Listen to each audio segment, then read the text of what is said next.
How do they do it? Why do they do it? Riding and crashing and riding and winning and always faster and faster. Well, welcome back everybody to With Antone MotoGP 2025.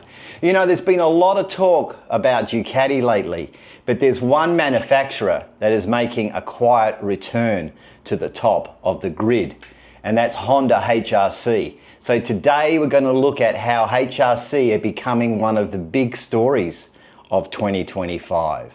We've got Luca Marini grinding out results, and we've got Joan, the guy who can find a crash, back on the podium in Japan. And of course, earlier this year we had Zarco first in the French Grand Prix and second in Silverstone in Great Britain.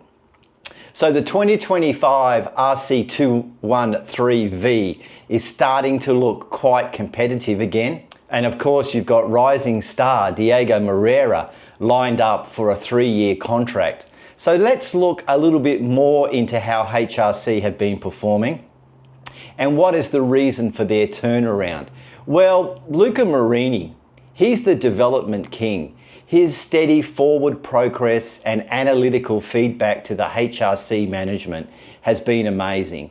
He is known for his very detailed feedback, and he is being rewarded with that feedback through the bike's performance. Now, he's becoming quite a consistent performer, and we're seeing him in the top 10 more and more often. But one of the big things that has helped his consistency is he's got a clean sheet. He hasn't crashed that bike in a sprint race or in a Grand Prix. He saved his big crash this year in his practice for Suzuka, where it was a big crash. He dislocated his hip, he fractured some ribs. I think he even had a collapsed lung. But now Marini is now the absolute key since he's come back from that Suzuka crash. He is the key in the test feedback. He is also working well with Romano Albacino. You remember the old technical chief from Aprilia. And let's not underestimate Alex Espargaro, who's jumped onto that test bike. We've seen him in some wildcards. So the development is really being led by Luca Marini. Now, the other works rider is Joan Mir. Now, if you've been watching with Antone MotoGP, you know my thoughts. Mir can really find a crash. But he was back on the podium in Japan in front of the HRC owners, and he was 4th in the sprint and 5th in the Indonesian sprint just recently. But that podium in Japan in front of everybody at Suzuka, we know Honda owns that track, that was an amazing thing, and Mir showed that he has still got some speed. Now, speed on a bike that can now be ridden. So again, progress is being made. So let's look at that actual bike, the 2025 RC213V. Now, that's a motorcycle that has shown real improvement this year. Just visibly, when you look at the bike going around the track, you can see it looks more planted on the track. It is looking like it's stable under braking. They've revised the chassis a couple of different times.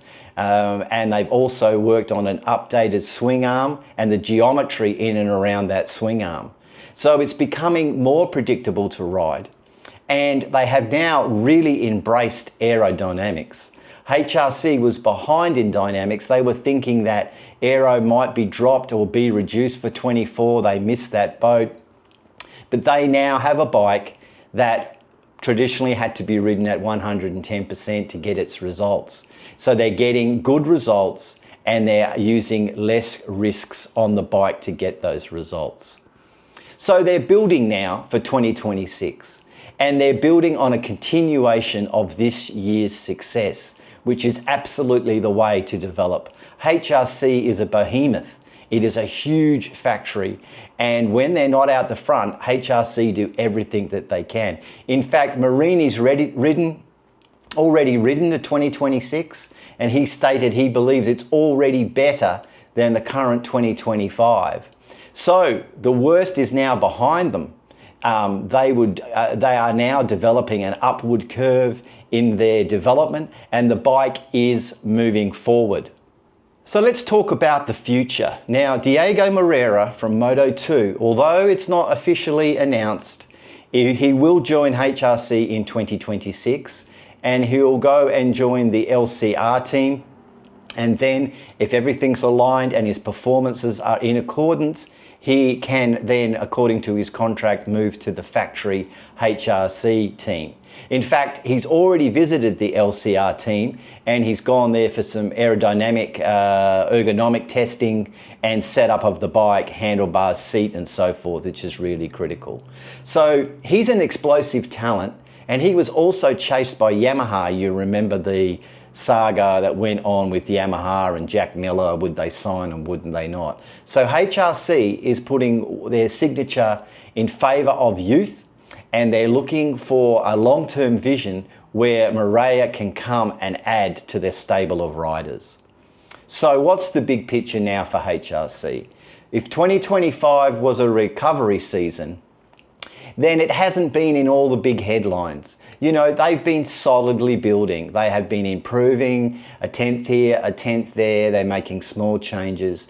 You know, but when you look back at the season, Zarco's win in France, second in Great Britain, Marini's consistency and Mir's podium, and you add in Moreira as a signing, it is really pointing to a team that is finding its feet, it's finding its direction, and it's finding a sound development path.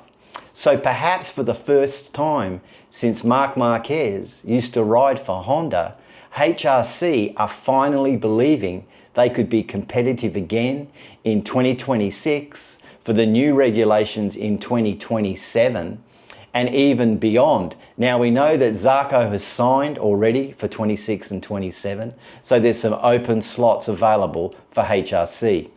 So the question that we want to end on this week is, do we think HRC and Honda can keep the momentum of moving forward continuing? Will they perhaps look at what they can sign? Now, of course, there's rumours around what will happen in 27. Will Marc Marquez make a triumphant return and ride again on the Honda? Honda were chasing actively Jorge Martin when he was looking to split from Aprilia. So perhaps there's a couple of other riders in the mix for that lineup, and that will perhaps be an opportunity for them to even grow further. But I've got a question for you out there. Do you think Honda will win again in the Grand Prix? Do you think they'll win in 25? Or do you think it'll be 26? Or do you think that their chances are now firmly in the new regulations for 27? So let me know what you think. Why don't you drop it down below in the comments. We've been getting some great comments on the channel. I'm really enjoying the interaction with all you guys out there that are following along with MotoGP. So I want to thank you for watching this week. If you've enjoyed it, why not give it a thumbs up or share the video to someone you know who's a fan of MotoGP, or you can drop me a subscription. But we'll be back on Thursday for a full look at the Phillip Island round that's coming up on the 17th to the 19th of October. So I'll drop that on Thursday, so look out for that. But I've enjoyed this week. I'm glad you've enjoyed watching it, and I look forward to seeing you again soon. Okay, bye for now.